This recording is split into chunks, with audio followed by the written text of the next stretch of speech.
Is there anything? I feel like the image is common sense, right?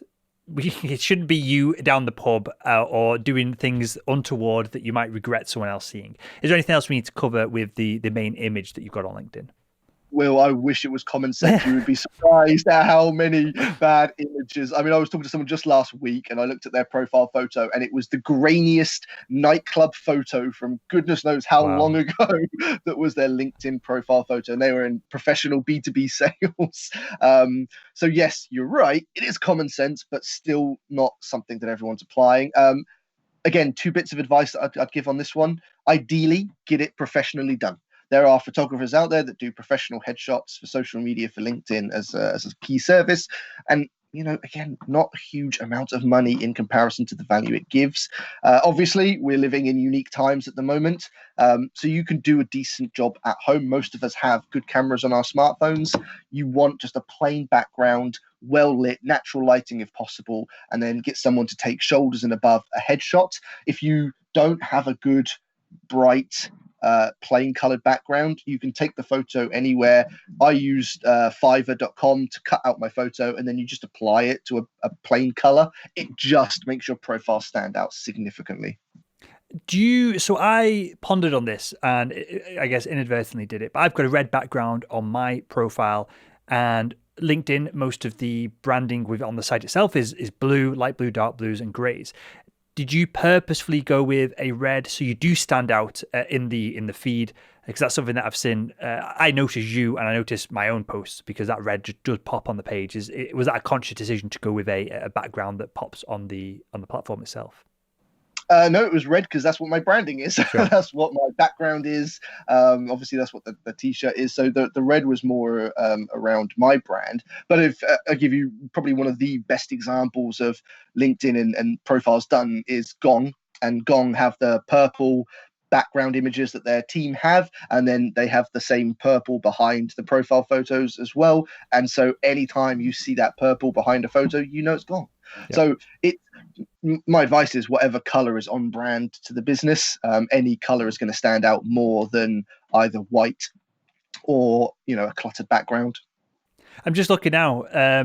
It's not everyone who has that. It doesn't. Not everybody has that shaded like duotone purple pink background, and people who don't have it, it looks odd that they don't have it because so many other people do. I know HubSpot as well. They do a good job with a very the HubSpot orange background that stands out, and the branding on that is very strong. And I guess if you work for a company that, like Gong or HubSpot or whoever, that has very strong branding, then you should double down on that because you're getting a little bit of brand equity from the organization that you're working for. And that can perhaps add a little bit of trust at distance as well. Okay. We're going to be here for like 3 hours by the time we get through all this. This is so much more in depth than I thought, than even I'd pondered.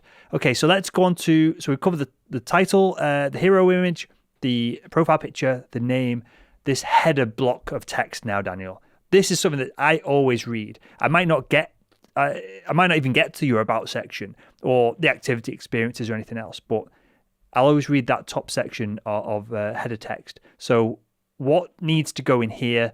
Should we be getting our marketing team to do some of this? Because it's essentially marketing copyright. Should we be leaning into them and their expertise for this? How do we go about putting this text together?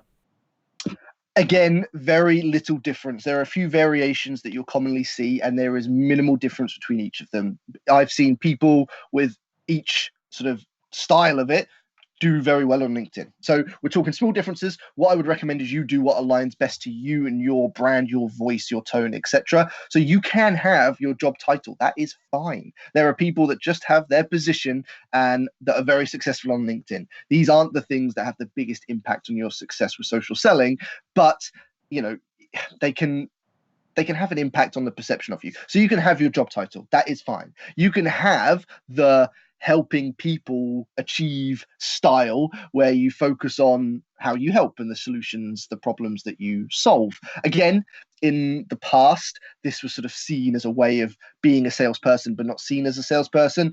99% of people now will look at those profiles and know instantly that you're a salesperson. So it's not some sort of secret way of Sure. a Trojan horse, helping people achieve X with Y. But it's still good. It helps people understand what it is you offer. And then the sort of final one you see a lot of the time, and you'll see on my profile, is the bullet point style, Mm-hmm. where it's broken up into sort of key words. Now, for me, that works well because I provide so many different things.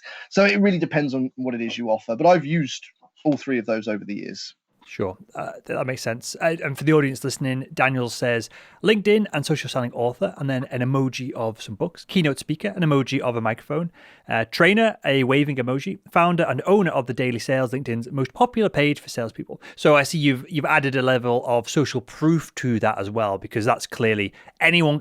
This is something that maybe we'll get onto this, or we could touch on it now, perhaps.